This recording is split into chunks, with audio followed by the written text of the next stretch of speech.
What's going on, everyone? Jack here from Half Chrome, and is that a controller in my pocket, or am I just happy to see you? Nope. It's the Radiomaster Pocket. This is the newest radio from Radiomaster, and it is actually the least expensive option that I would recommend. I'm a big fan of this guy for a handful of different reasons. First of all, it's tiny. I'm a big fan of that.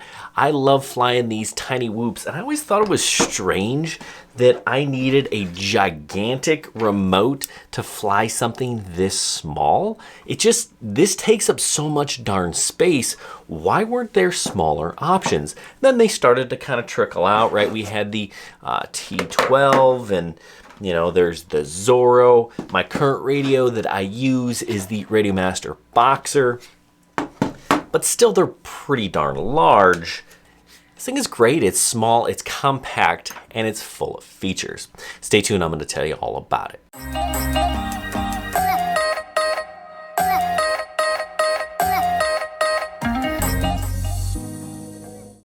All right, so we're looking at the Radiomaster Pocket here, and you can see that the gimbal stick ends just kind of tuck back behind there. And I really like that because, a lot of times you have to find gimbal guards for your controllers, and that's kind of a pain.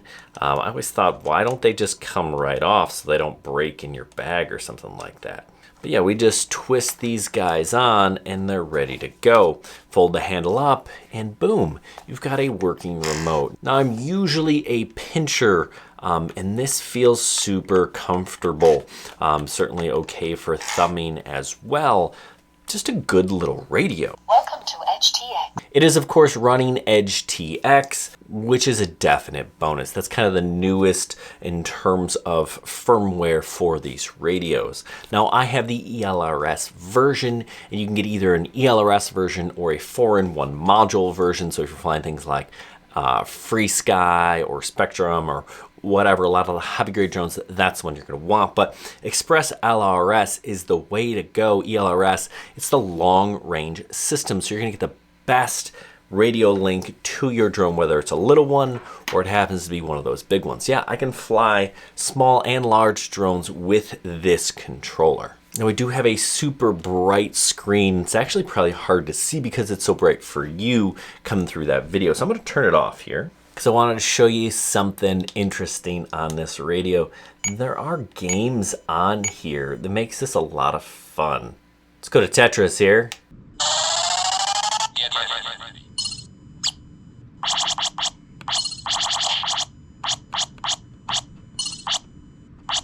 Now, you probably didn't buy this to play video games, but it is kind of a fun little deal, and they have a handful of them loaded on here for you. Let's talk about the layout here. We've got a nice colorful LCD screen. I already kind of talked about that. And this jog wheel kind of moves you through the different menus. You, of course, have your buttons here on the side, system and model, set up basically like almost every other one of these remotes. Now, we have some switches. We've got some two-way switches here, and you can see they light up, which is, definitely nice to let you know when they've been pressed. Three-way switches up here on the top. And I like that none of these are those metal switches that you see on some of these bigger radios, right? What happens is, it falls out of your hands, it drops, and they break. I've done that. Right there, this SC switch that happened to me just kind of slipped on my hands, and yeah, got to replace it. We also have a momentary switch on the back, and then we have a dial here as well. The speaker here is nice and loud, as you can kind of hear the beeps and whatnot. On the bottom, we've got a training port. We've got a micro USB-C. That is for charging. And then we have an SD card that's been preloaded. Up here on the top, we have another USB-C port. Now, this is to use this controller with a simulator, which I definitely recommend. That is the way to go. And then we have our training port up here. I guess this is not a training port. I'm sorry. That's a headphone jack. These gimbals are pretty darn nice. They are Hall effect gimbals, so that's really the best in the biz. These are definitely a step up over some of the cheaper gimbals on some of those cheaper remotes that you might be considering. We do have a module bay on the back, so it's a micro module bay. So if you want to add, you know, a TBS or Crossfire or 4-in-1 module or something, or if you buy the 4-in-1, you want to add ELRS, that is definitely an option. So this thing is upgradable. Now I opted for the charcoal version. They have a clear version, and they even sell some different color shells. So if you want to change the appearance of this radio, you absolutely could. Now it's got a pretty decent battery life, and that's thanks to double 18650s in the back. You just pop open those hand grips and you can see that. Also, underneath these hand grips are where you would adjust the tension for these gimbals. If you want, you know, maybe you didn't want this one to be loose, you want on the other side, you know, crack that open, or maybe you want a little bit more tension, you're going to do that with an Allen wrench. I think it's an M2 or an M3. Does of course have trim buttons up here, so if you're flying airplanes or something like that, you can use those to dial it in. So the battery life on this, they say 9 hours and 40 minutes if you're flying at 50 milliwatts. If you bump it up to 250 milliwatts, you're gonna get 7.5 hours. Yeah, plenty of time.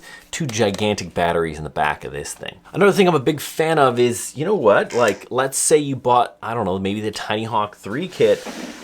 You could swap out that radio and it fits right into the case for your Tiny Hawk 3. So definitely an option if you're thinking about upgrading your Tiny Hawk 3 remote. Maybe you want to add some other models. You can do that. You get a screen. This is just a pretty solid radio.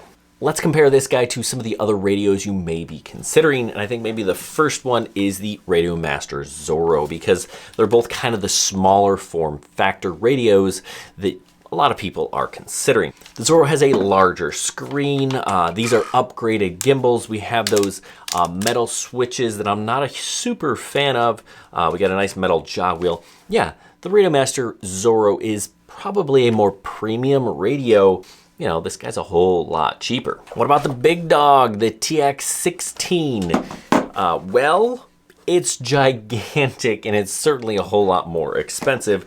You know, we have all the same functionality in this little guy as we would with this. Now the question may be, am I going to replace the Boxer with this Pocket as my daily driver? And the answer is no, I don't think so. I really like kind of this in the middle form factor that the Boxer offers me. But if I was just getting into the hobby, I would probably start with this, $65.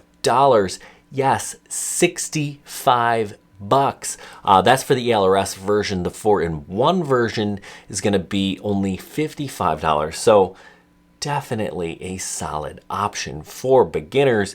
And this is absolutely going to be what I recommend to people when you're getting into the hobby. So yeah, the Radiomaster Pocket, definitely a solid option. Definitely something you should think about, especially if you are a beginner. No, it's probably not going to replace my daily driver, the Boxer here, but the convenience factor of taking the sticks off, folding the antenna down, throw it in this little carrying case they gave me and dropping it in my bag, not worrying about it.